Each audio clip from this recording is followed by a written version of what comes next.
بسم الله الرحمن الرحيم الرحمن الرحيم الحمد لله رب العالمين والصلاة والسلام على سيد المرسلين سيدنا محمد وعلى آله وأصحابه أجمعين ومن تبعهم بإحسان إلى يوم الدين أما بعد. Apologies, had some technical difficulties just getting started. Hopefully we should be fine inshallah from here on out. So inshallah we'll begin. I had to kind of adjust my location. But inshallah we should be finishing up the book today.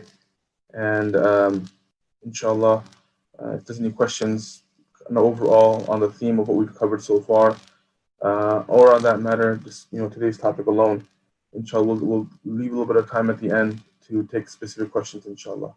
But we shouldn't be long. These final two sections are not very complicated, and they've largely been covered in things we've already discussed so far.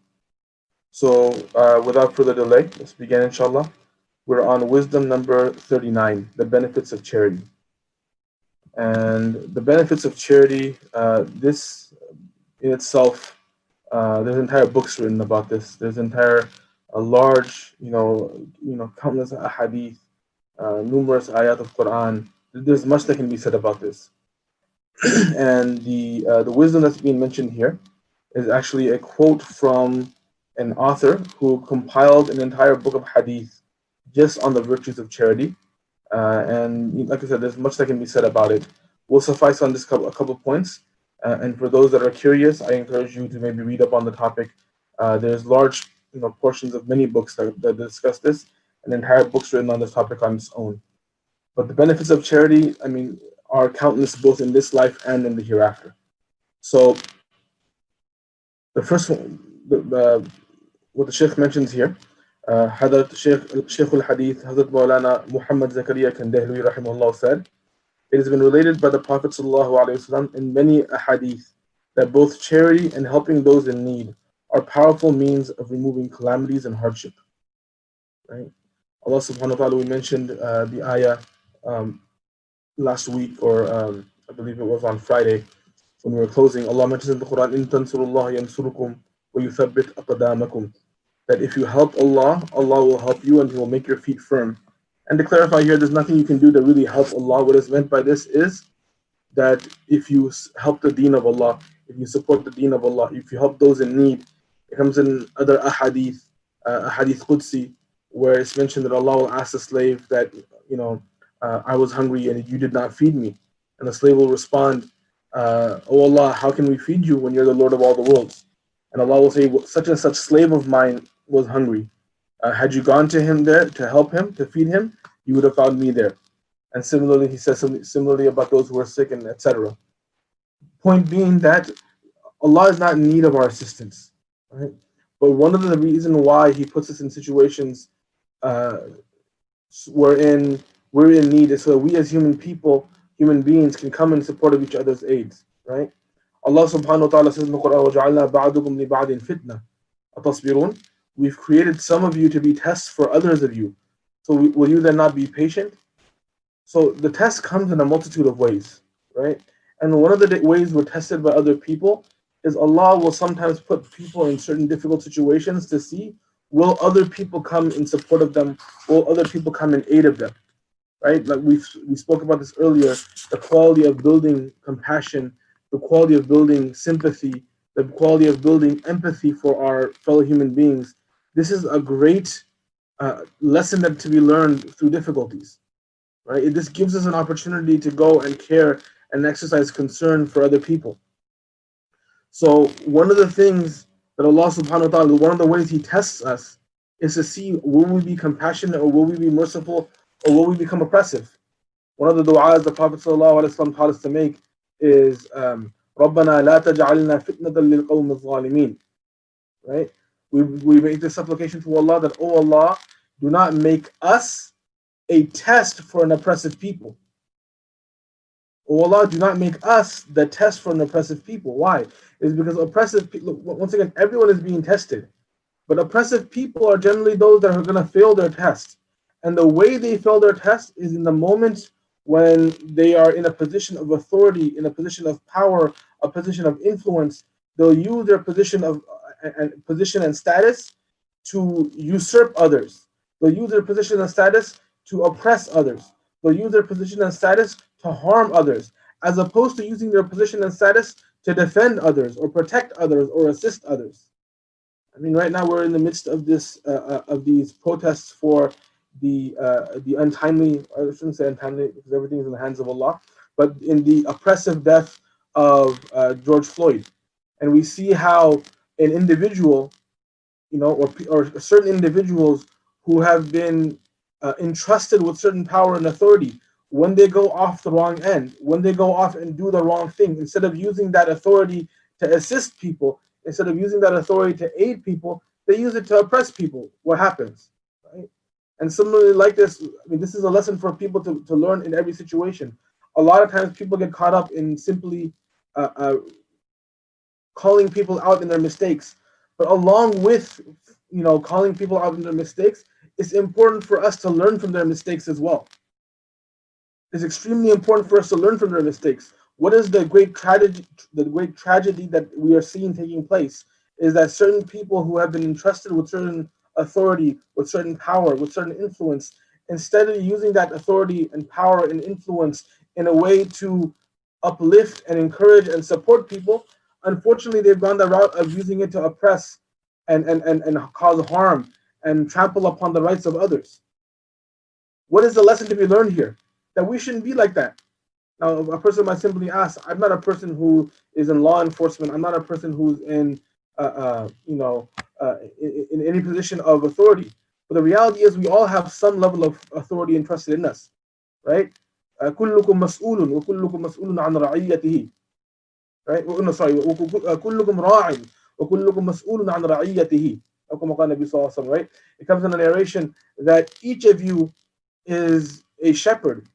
Each of you is herding a flock, and each of you will be asked, will be questioned about how they served, how they took care of their flock.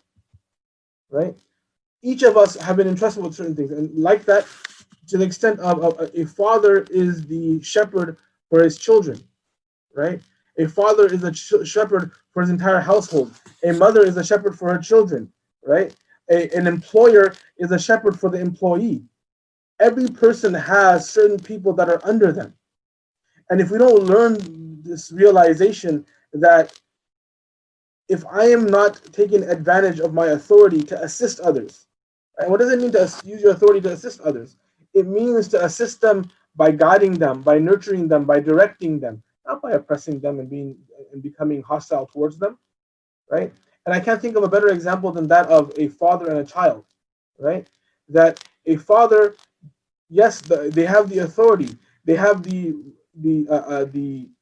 status in the household where the children have to turn to them and listen to them, and the father has the responsibility of disciplining the child. But a father is not supposed to become an oppressive tyrant in the house, where they're beating the kids, they're just whooping the kids for no reason. The father has a responsibility to educate, to nurture. When they see the children do wrong, it's not to simply just break their bones and slap them across the head, right?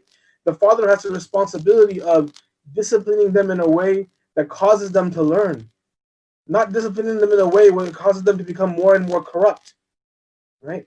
Not disciplining them in a way where if it feeds the ego of the father but does nothing for the child. Because ultimately, discipline in Islam is for the purpose of betterment, for the purpose of rectification, for the purpose of improvement. A good father, a good mother, a good authority figure, they should feel more pain when it comes time to discipline than the individual feeling the discipline. And what I mean by that is they should feel the pain of seeing that person not doing what they need to do correctly, and that should hurt them more than anything else. That should be the pain that motivates them. It shouldn't be the wrath coming down upon them. It should be their feeling of the desire, their want, the eagerness to see an improvement in that individual, and that should be what motivates them. When an individual in authority and an individual that has the upper hand looks at it from that perspective, what happens? Now they'll do everything in their capacity to be just. They'll do everything in their capacity to assist. They'll do everything in their capacity to aid and improve. So now we should understand this now, that as a believer, right? A believer should realize that when it comes time for me to try to assist others, Assisting others does not take place by talking down to people. Assist others doesn't take place by simply putting others down. I was speaking to my brother yesterday, and he was telling me, he was expressing his disappointment that for a lot of people, even for example in the situation that we're in with these protests regarding the murder of George Floyd, his disappointment was that for a lot of people they've just resorted to pointing fingers. Don't get me wrong. There's an importance and there's a need to demand justice, right? There's a need to call for justice to be enacted. But understanding now, this isn't a moment for people to just jump on the bandwagon and come out with all their gripes, right? And not look to what can I do personally to try to improve the situation around me. Yes, we want justice for George Floyd, and there needs to be justice for him, right? But along with that, I shouldn't be an oppressor in my own circle. I should see what is my circle of influence, what is my ra'iyah, what is my flock, that I need to make sure that I'm not being oppressive towards them. And this is one of the greatest lessons that brothers and sisters we need to try to implement from these scenarios is I shouldn't be an oppressor in my immediate circle. I need to be the merciful individual in my immediate circle. Now, tying this in, those people who become oppressive themselves, they will see the effect of their oppression in their own life. Allah will allow them to taste it in their own life. Right? They won't pass from this dunya. What's to come in the hereafter is going to come in the hereafter. That's without question. But to a certain extent, they will see it, right? They'll see it, and it comes in some narrations to the extent that a person will see it in their animal being disobedient to them. A person will see the fruits of their oppression in this life, their bitter fruit of oppression, right? I remember one time I had an encounter with an individual who was a bit oppressive in nature. I don't want to go into detail, and it happened through work. And I had this encounter with this individual. It left a bitter taste in my mouth, right? It left a very bitter taste in my mouth. And other observers of the incident came to me in shock over what they observed. But because this individual had some authority, nobody had the courage to really, even if they were shocked by what this person did, no one had the courage to, actually publicly, take my back or have my back. But one person, they came to me, a well-wisher, and someone who I looked upon as an advisor. And the way they responded to me is they said that, look, don't worry, right? Don't worry if you can't respond, because Allah subhanahu wa ta'ala will definitely respond on your behalf. Don't feel, flustered that you can't do anything because of what this person did. Realize Allah sees everything, right? فَمَنْ يَعْمَلْ مِثْقَالَ ذَرَّةٍ خَيْرًا يَرَى وَمَنْ يَعْمَلْ مِثْقَالَ ذَرَّةٍ شَرًّا يَرَى. That whoever does an iota, an atom's weight, the smallest amount of goodness, they'll see the result of it. And anyone does the smallest amount, the iota, the smallest iota, the quantum amount of wrongdoing, they'll see the result of it. So now realizing this and recognizing this, I still remember that incident. It's very vivid in my memory, right? And this person, shared this with me. And, the reality is, brothers and sisters, sometimes we feel stuck that if, something happens to us and we have no recourse, in that moment, our recourse is Allah. Allah is the one who listens to the call of those that are in need, right? He is the one who responds to the needy when they're in need, when they call on him. And we'll come to this in wisdom number 40. But understanding this point, that anyone that does good, they'll see the result of it. Anyone that does evil, they'll see the result of it. Now, understanding that, brothers and sisters, let's realize that a lot of times when things go wrong in our life, sometimes this is a way for Allah to remind us that maybe we haven't been doing everything right in our life either. So what does a person do? All you have to do now is just change and go back to doing the right thing. Change and start rectifying your affair. Change if you weren't fulfilling the rights of certain people, change and start doing those rights. This is one of the great tragedies of what we see with a lot of the violence that's taking place in the world right now, is the people, the oppressor, when they're called out on their oppression, all they do is double down on their oppression. They don't make tawbah, they don't apologize, they don't come to their senses and try to rectify the affair. They just double down on the oppression. Or a lot of people, they see oppression and they're in positions to do something about it, but they become silent.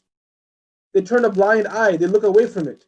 What this does is it only enables oppression more. No, what is the attitude of a believer? That when they get called out for a mistake that they made, or when they get called out for some error that they committed, or maybe some oppression that they did, they immediately turn back to Allah. They immediately try to rectify the affair. They immediately try to do right. And this is one of the greatest things we need to learn, brothers and sisters, from the current events of today, is that if people call us out on our mistakes, right, we should be the first people. We should be the opposite of these people that double down on their mistakes. We should be the first people to apologize, and we should be the first people to rectify our affairs. And when we ourselves, because an intelligent believer, they recognize things are not going right in their own life. When they go through difficulties, when they go through troubles, when they go through afflictions, they think to themselves, is Allah trying to send me a reminder here? Is Allah sending me some uquba here? Is Allah sending me some recompense here for some mistake that I committed, in the hopes that perhaps I may rectify my affair as a result of it? Because if I were to rectify my affair, if I were to turn to trying to do the right thing, what would happen?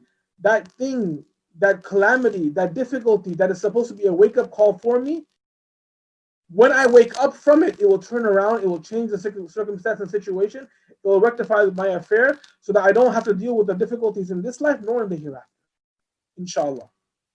So this is a very powerful point right here. And it has a lot of, relevant correlation to what's going on in the world right now, specifically in America with these protests. I know we covered a number of different points, but brothers and sisters, I hope we can understand that we need to take a lesson in all of this. We make dua for justice, and we ask that justice be meted out for the death of George Floyd, and like that for the death of any other innocent people or people that were wrongfully the victims of for incorrect oppressive violence. And we make dua that Allah subhanahu wa ta'ala spread justice through the land. And we make dua that Allah subhanahu wa ta'ala, for those people who have their rights being trampled upon, for those people that are being neglected or oppressed in numerous different ways, right? Those that don't make the news broadcast, right? Those that don't make the social media feeds, for the oppression that's taking place wherever it's taking place. May Allah subhanahu wa ta'ala restrict the hands of the oppressors and aid those who are being oppressed and remove them out of the oppression, right? And may Allah subhanahu wa ta'ala allow peace and justice to reign supreme, right? One of the benefits of a person submitting to their deen, and when a society submits to the holistic method that Allah subhanahu wa ta'ala has prescribed upon people in His deen, in His sharia, right, is that the net result of it is peace and a harmony spreads through the land.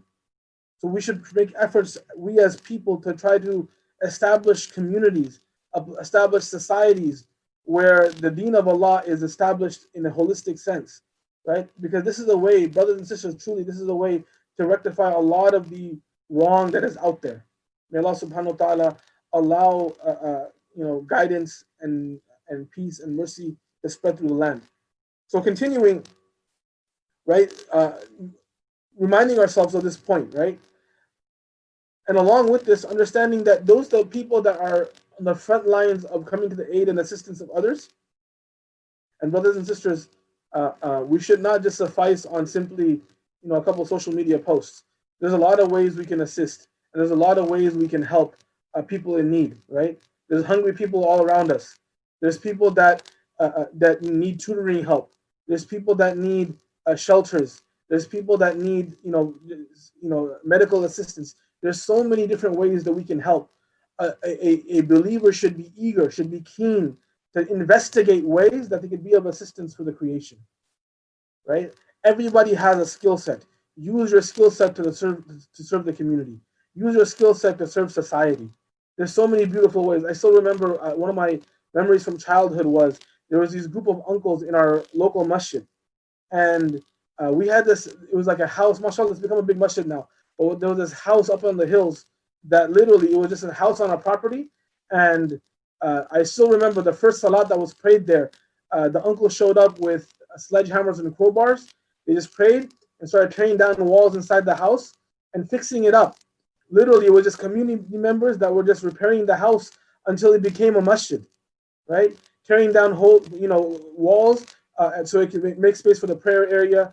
Then putting in stucco, putting in the framework, adding. I mean, just everything. I still have it's one of the salient memories I have from my childhood, is just seeing that scene. And for days after that, it was just community members coming to the masjid, people that were engineers professionally, using their expertise now to try to build something in the masjid. People that were contractors professionally, doing something now to try to fix up the entryway to the masjid, fix up the walls, fix up the plumbing, fix up whatever, using the skills that Allah gave them to serve the deen of Allah. And there's so many different ways we can do this, right? If, for example, I'm a mechanic, a poor person comes to you and they need repairs in their car, take something off, give them a discount. Brothers and sisters, there's numerous ways we can be of assistance to the community around us. We should be those people that are greedy, that are hungry to serve the community however we can, right? Imam Abu Hanifa had a beautiful principle in business.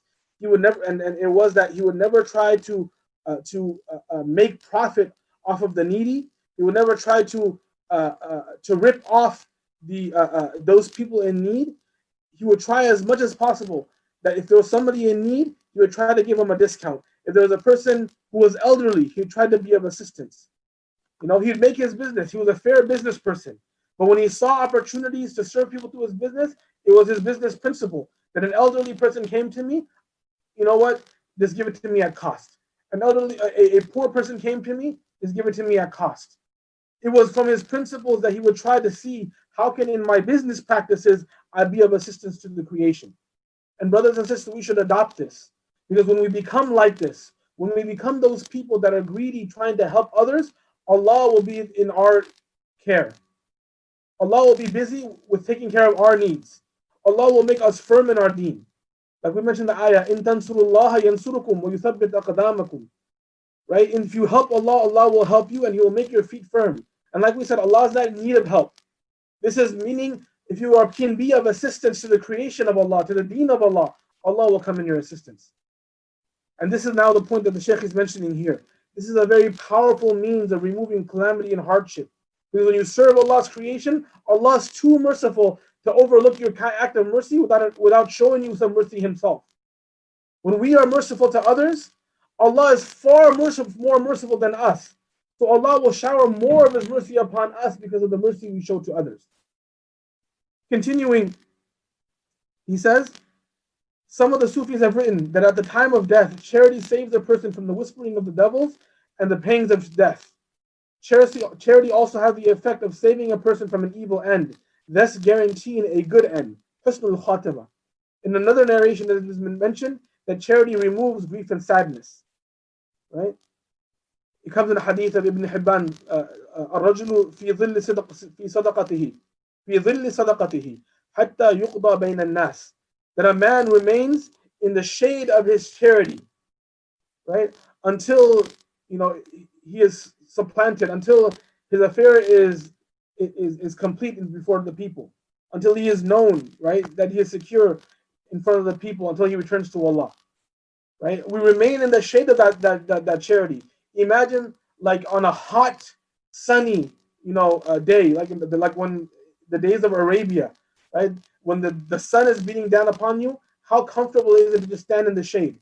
You go underneath some trees and you're under that shade. How much of a relief is it? A couple of days ago, last weekend I think it was, when we had like 90-degree, close to 100-degree weather here in the Bay Area, and I still remember we went out for a little drive with the family. And we happened to just park briefly underneath some trees, and it was just amazing how significantly cooler it was under the shade of those trees than it was everywhere else. Brothers and sisters, this is the analogy of sadaqah. That when you have more sadaqah, more charity, it's like you've prolonged that shade. That when the heat and intensity of difficulties and hardship beat down upon us, that shade of our sadaqah gives us coolness and contentment despite the heat of the difficulty that's around us. Similarly, in the hadith of Tirmidhi, the Prophet also mentioned, "As-sadaqatu tudfi'u al-khati'a kama yudfi'u al-ma'u an-nar." That sadaqah, it extinguishes our mistakes, our errors, our sins, just like water extinguishes the fire. That sometimes we read about this a couple days ago in one of the points, that one of the causes of difficulty that come upon us is Allah sends uqubat, Allah sends the compensation for our sins in this life, so that we don't have to pay for the consequences in the hereafter. When a believer goes through difficulty in this life, it saves him from punishment in the hereafter. But realize, brothers and sisters, an easier way to deal with those sins that we have, that we don't deal with it in the hereafter and we don't deal with it in this life, is that we get those sins expiated. We get those sins wiped away through tawbah and through sadaqah and through acts of kindness. By doing this, what happens? Allah wipes the sin away from us. So we don't pay for it in the hereafter, we don't pay for it in this life, as long as we have that sincerity and we have that hope in Allah's mercy and forgiveness. So this is one way that charity extinguishes the difficulties from around us. In short, there are numerous benefits to giving charity. We should impress upon ourselves the importance of giving charity and encourage others to do so as well, especially considering the fact that Muslims are in great trials and tribulation in these times. SubhanAllah, words that are for our era, right? With this coronavirus, with these protests, and unfortunately the result of some of the people that go out of hand and protest, the looting. Although I don't think it's fair to attribute that to the protesters. That's more better attributed to those that are just looters, right? But the point being is, we're living in times where stuff is going on, simply put, right? And the Muslim world, throughout the Muslim world, for years now, have been going through difficulties. If you look at the situation of our brothers and sisters, the Uyghur Muslims in China, the Rohingya Muslims in Burma or Myanmar, our brothers and sisters in Sham and in Yemen and in Palestine, and I mean, wherever you look, the Muslim Ummah is hurting. Brothers and sisters, one way that we can benefit ourselves, definitely, there's an ease that comes when we can give some financial support to people that need financial support. But it also comes upon us. We as an Ummah, when we become charitable people, this will bring, inshallah, the mercy of Allah upon us, and it will be a means of protection for us. Needless to say, it is very unfortunate that we have the solutions to our problems, yet we do not use them properly. Brothers and sisters, if we want to protect ourselves during the coronavirus, protect ourselves from any oppression or wrongful police brutality, or protect ourselves from looters, or protect ourselves from people that just have ill intent towards us, or whatever the case may be, whatever situation it may be. Brothers and sisters, Allah has given us secrets, right? We as believers we should take advantage of these secrets, right? Be in the assistance of the creation of Allah, and Allah will inshallah be in our assistance and protection. Serve them, spend upon them. And sadaqah does not require that it has to be financial or monetary. Sadaqah can even be that, like the Prophet ﷺ gave an example, a person who's making food, right? Just add a little bit extra water to the gravy, add a little bit of extra liquid to the gravy or to the curry or to the dish that you're preparing. It spreads a little bit more, but share it with your neighbor, right? Make your food, prolong your food, add some filler to the food, so instead of just eating it by myself, I can share it with somebody in need, right? Or I see a person that needs help loading their groceries onto their car, help them out. There's numerous ways we can be of assistance. Sadaqah does not require financial means. It requires generosity of the heart. And I've seen sometimes the most generous of people are those that don't have financial means, but Allah gives them other means instead.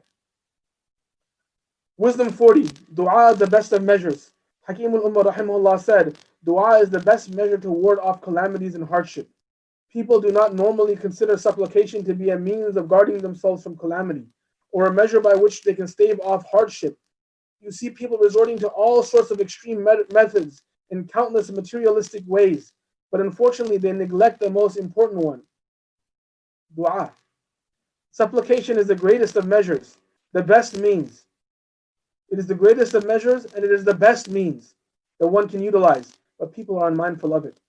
Brothers and sisters, Allah has given us a tool. Ad-du'a silahul mu'min. Dua is the weapon, is the tool of a believer. Right? Allah says in the Quran, وَقَالَ رَبُّكُمُ ud'uni astajib lakum. Right? Your Lord says, right? Allah says in the Quran, your Lord says, call on me, I will respond to you. Brothers and sisters, sometimes we go through difficulties. Allah allows difficulties to come upon us in life simply so that we can call on Him and have them removed. Right? It's like, like you go to some restaurants and they have those little beepers, right? You're waiting to get seated, so they give you a beeper. Or sometimes you go to a busy place, an office, a courthouse, and you're waiting for your turn, so they give you that beeper, right? You're giving that beeper so that when it starts beeping and making that loud noise and vibrating, it means come now, you can get what you need, right? Just like that, sometimes Allah subhanahu wa ta'ala has given us a beeper. When it starts, making noise and making alerts, that's our signal that call on Allah. Allah wants to give us something right now. But call on Him. It's like that person who hears that irritating sound of that beeper and ignores it. What's wrong with you? You're being called, you're being summoned to provide and fulfill your need. Why aren't you calling? Why aren't you responding now? Just like that for us, sometimes Allah brings situations in our life that are supposed to be that beeper that call us, make dua to Allah now. But we forget to make dua to Him. All we need to do sometimes is make dua and He'll remove it. Very often this is the case. That's just a beeper reminding us, the situation, the circumstance, that irritation is simply a beeper reminding us, make dua to Allah right now. Right? وَاسْتَعِينُوا بِالصَّبْرِ وَالصَّلَاةِ. Seek assistance through patience and salah. And the literal meaning of salah is supplication. Here, salah means pray your salat, but then ask Allah. What does it mean to seek assistance from Allah in salat? Is do salat and ask Allah. Right? Make dua to Allah, supplicate Him, submit to Him, and Allah will assist us. وَإِنَّهَا لَكَبِيرَةٌ إِلَّا عَلَى الْخَاشِعِينَ. But that's an enormity. That is extremely difficult for all except for those who are truly humble in submission. Right? So we should be from amongst those people, brothers and sisters, that we are quick to make dua to Allah whenever we're in need. And brothers and sisters, this is a powerful tool, right? It's like, when people are kids, sometimes the solution to their problem was, I'm gonna go tell my daddy on you. I'm gonna go tell my mommy on you. I'm gonna go tell my big brother on you, right? Or my older cousin, or the big homie, right? I'm gonna go tell on you. For kids, their solution is, I'm gonna go tell on you. And why is that? Is because they know, what, no matter what happens, dad's there. No matter what, baba's there. No matter what, my brother is there. No matter what, my cousin is there. Kids know that, if I can't deal with somebody bigger than me or someone I'm upset with, then you know what, I'm going to go to the higher authority. But subhanAllah, kids understand this, but adults sometimes forget this, right? When we're in need, brothers and sisters, we need to appeal to the higher authority. And there's no higher authority than Allah, right? That sometimes, brothers and sisters, that's how close our solution is, but we forget to turn to that solution. We forget to turn to that recourse. The Prophet ﷺ mentioned in the hadith of Tirmidhi that man futiha lahu minkum bab ad-du'a futihat lahu abwab ar-rahmah, right? That whomever has the door of dua opened up for, whoever has the door of dua opened up for them, whoever opens up the door of dua for them, right? Whoever goes and begins turning to Allah in supplication, then the door of Allah's mercy has been opened up for him. Realize, how do you open up the door of Allah's mercy? Just raise your hands up in supplication to Him. The moment you open up your hands in supplication to Him, the doors of Allah's mercy have been unlocked. وَمَا سُئِلَ اللَّهُ شَيْئًا يعني أحب إليه أن يسأل العافية. And people have not asked Allah for anything that is more beloved to Him, meaning that which is more beloved to Him, than they ask Allah for well-being. Brothers and sisters, at all times, let's be in the habit of asking for well-being. Let's be in the habit of asking Allah for afiyah, right? There's many du'as that are narrated for afiyah.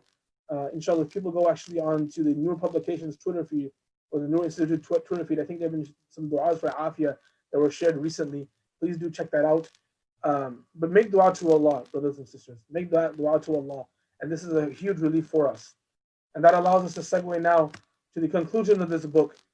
May Allah reward the compiler, Shaykh Tamim Ahmadi. He concluded this book with a dua teaching us what dua should we make when we're in need. And he narrates the narration of Ibn Abbas radiallahu anhuma. The Messenger of Allah sallallahu alayhi wa sallam used to make the following supplication when he was faced with any distress or calamity. La ilaha illallah al-azim al-halim. La ilaha illallah rabbul arsh al-azim. لا إله إلا الله رب السماوات ورب الأرض ورب العرش الكريم. Brothers and sisters, please learn this dua. I'll copy it and paste it to the description of the video. Please read this dua, learn this dua, try to memorize this dua, and be in the habit that when we need something, when we're in need from Allah, make this dua to Allah and ask of Him your needs. This is the greatest way. Dua is the greatest way to just directly, take everything to the court of the king. The meaning of this is, there's no one worthy of worship but Allah, the Magnificent, the Forbearant. There's none worthy of worship but Allah, the Lord of the Magnificent Throne. There's none worthy of worship but Allah, the Lord of the heavens and earth, and the Lord of the honorable throne. Make this glorification, make this dua to Allah, and then after that, ask Allah for your need. The great hadith master, Hafiz ibn Hajar al-Asqalani, rahimahullah, writes in Fath al-Bari, that Abu Bakr al-Razi, rahimahullah, relates, I was in Isfahan in the company of Abu Nu'aym, studying hadith. During that time, a pious sheikh known as Abu Bakr ibn Ali, the authority for issuing legal verdicts and fatwa, was unjustly imprisoned due to a certain allegation that was made against him in front of the Sultan. SubhanAllah, many of our pious predecessors, they faced this also. They had haters. And as a result, many of the ulama, despite their piety and scrupulousness, they even did time in prison. Sheikh Razi continues by saying, I saw the Prophet ﷺ in a dream, with the angel Jibreel on his right, hymning the glorifications of Allah. The Prophet ﷺ said to me, tell Abu Bakr ibn Ali to recite the dua of distress that is narrated in the Sahih of Imam Bukhari until he is relieved. So when I woke up, I immediately told him of my dream, after which he began supplicating through it, and not long after that he was released from his imprisonment. This is a good dua for brothers in prison to learn. When making dua, the words of the supplication should first be recited. Thereafter, one should state one's need or problem, saying, O Allah, remove from me this distress, this calamity, this hardship, whatever, etc. This is the dua, once again, brothers and sisters. Once again, I encourage everyone, please read it, please recite it, memorize it and learn it so that we can apply it in our lives. This will be a great means of removing difficulty and distress. And we're living in very interesting times, in very ajib times. Things are getting just more and more, odder by the day. Being in the habit of turning to Allah and supplicating Him is a very great treasure that we should try to accumulate, by doing more and more of. May Allah subhanahu wa ta'ala grant us this. With that, we conclude this book and these lessons. I want to thank all our respected listeners for joining us for all these lessons and giving me the opportunity to share some of these words of Qala Allah and Qala Rasul. That in itself was a great benefit for myself. And may Allah bless the compiler of the book and all those that made it a possibility of coming to us. And Hakim al-Ummah Thani rahimahullah and all the pious mashayikh who have been quoted in the book, the compiler and translator and commentator Sheikh Tameem Ahmadi. May Allah reward all of them for providing us with this aid to assist us in this regard. We'll make one final dua for us and for all the ummah through this dua, and it's a beautiful way to end this book. And then we'll take some questions, inshallah. لا إله إلا الحمد لله رب العالمين والصلاة والسلام على سيد المرسلين لا إله إلا الله العظيم الحليم لا إله إلا الله رب العرش العظيم لا إله إلا الله رب السماوات ورب الأرض ورب العرش الكريم. Oh Allah, we ask of you through these blessed words and through all the hadith and Quran that we've had a chance to go over in this book, and through all the pious words of the pious predecessors that we've covered, oh Allah, you allow us to act upon all these lessons and all these blessings and all these teachings, and allow it to be a benefit to us in our times of need, and allow us to turn to you in our times of need, and allow us to supplicate to you in our times of need, and allow us to benefit from these advices in our times of need. Oh Allah subhanahu wa ta'ala, you see the situation the ummah is going through right now. You relieve from the ummah the difficulties and hardships that they're going through, right? Oh Allah, all the difficulties, you see them better than anyone else. You know of them more than anyone else. Those that we don't know and those that we do know, oh Allah, you're aware of all of them. Oh Allah, you grant relief to the entire ummah for every difficulty, for every suffering, for every hardship. For those that are suffering in body, grant them relief in body. For those that are suffering in their emotions and in their mental states, grant them relief in their emotions and in their mental states. Those that are suffering in their health, grant them relief in their health. Those that are hungry, grant them relief from their hunger. Those that are being oppressed, grant them relief from their oppressors. Oh Allah, you spread peace and blessings and justice throughout the land. Oh Allah, you remove from us these difficult confinements that have come with this coronavirus, that have come with whatever other difficulties that are out there. Oh Allah, our brothers and sisters that are suffering throughout the world, you grant relief to everyone and anyone that is in need. Oh Allah, you protect us, you protect our families, you protect our loved ones, our communities, oh Allah, from all distress, from all hardship. Oh Allah, you grant us afiyah in all of our affairs, Ya Allah. All of our affairs that will benefit us in this life and in the hereafter. All the matters that we need for our deen, our dunya and our akhirah. Allahumma inna nas'aluka al-afwa wal-afiyah fi dinina wa dunyana wa ahlina wa malina. اللهم استر عوراتنا وآمن روعاتنا اللهم احفظنا من بين أيدينا ومن خلفنا وعن يميننا وعن شمائلنا ومن فوقنا ونعوذ بك من عظمتك أن نغتال من تحتنا.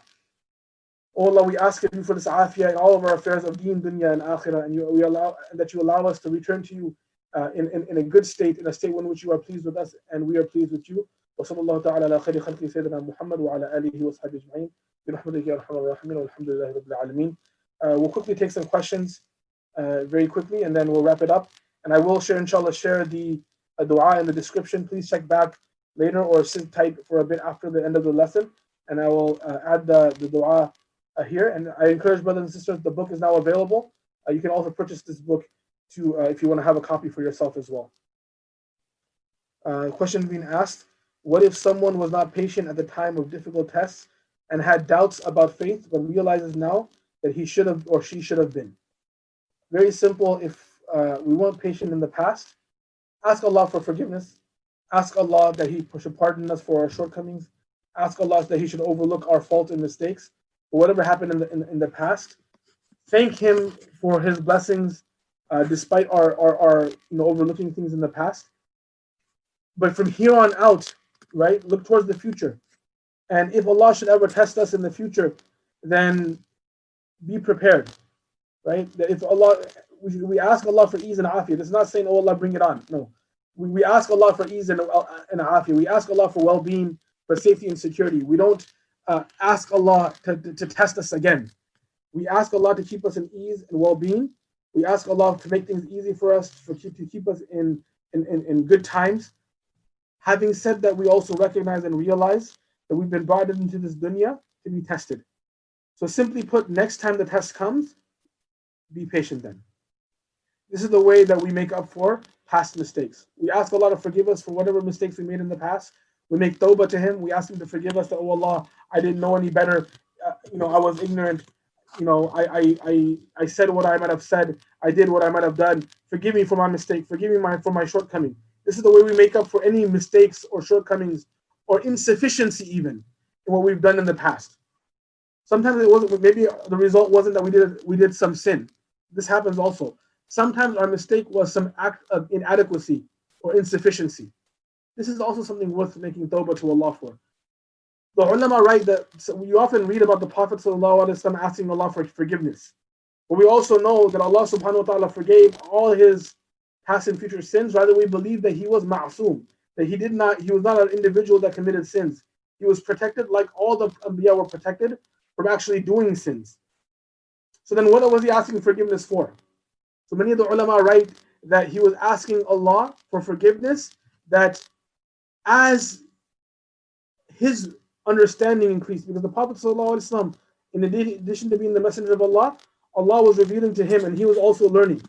So the Prophet's rank was constantly growing and constantly increasing. So as his rank was increasing, he was making tawbah to Allah for his lesser understanding that was there from before. Right? Like Allah says in the Quran, we found you unaware and then we guided you. So that the ulama explained that perhaps the Prophet was asking, oh Allah, I didn't know before certain things and now I know. Forgive me for my not knowing. Or forgive me for my, for not having done this act, for not having known it from before. Right? So this is one way we can also make tawbah. Maybe we didn't do a sin, but we realized that I acted suboptimally. So we can ask Allah, oh Allah, forgive me for acting suboptimally. And if it resulted in me doing some sin, I said something incorrect, I said something inappropriate, or I reacted by neglecting some obligation, or I reacted by doing some disobedience, ask Allah for forgiveness. make tawbah to Allah. When a person makes tawbah, it's like nothing was left over, right? Tawbah wipes away that sin to such an extent that Allah tells the angels, forget this person even made that sin. Wipe it away from his book of deeds and forget that he ever committed it. Right? Whoever does a mistake, it's like it was never there, if the tawbah was sincere. But part of that tawbah is now also for the future, to be prepared and to have the attitude that, oh Allah, protect me, grant me afiyah, grant me well-being. But if I should ever be tested, at that moment I should be ready, that now I will have patience, inshallah. And similarly with doubts about faith, same thing. The greatest solution to doubts is to learn. Allah says in the Quran, فَاسْأَلُوا أَهْلَ الذِّكْرِ إِن كُنتُمْ لَا تَعْلَمُونَ. Ask the people of remembrance if you do not know. So a person, very frequently, our doubts that come to us, our misgivings that come to us, they come to us because of us not knowing something, because of us being ignorant of something in our deen. Sometimes we don't even realize, we don't even know that we don't know. And that is the cause of the doubt. So the best thing for doubt is to ask questions and to get those questions answered. So ask Allah for forgiveness for whatever was in the past, and for the future, approach it in the best of ways, right? When it comes to tests and trials, be patient. And when it comes to doubts and questions, ask, right? Learn and ask. And this is how a person rectifies for any past errors or mistakes. I hope that answers the question. We'll conclude with that, inshallah. Once again, jazakumullah khairan for all of our respected listeners. May Allah subhanahu wa ta'ala accept these lessons from His sheer mercy, and reward everyone for taking part. Subhanallah wa bihamdihi, subhanakallahumma wa bihamdik, nashhadu an la ilaha illa ant. I ask Allah for forgiveness for any shortcomings on my part in covering any of the material, and I ask, if there was any inadequacy on my part from the listeners, I ask the listeners to forgive me as well. May Allah subhanahu wa ta'ala accept from all of us from His sheer kindness and mercy. Wa akhiru da'wana alhamdulillahi rabbil alameen.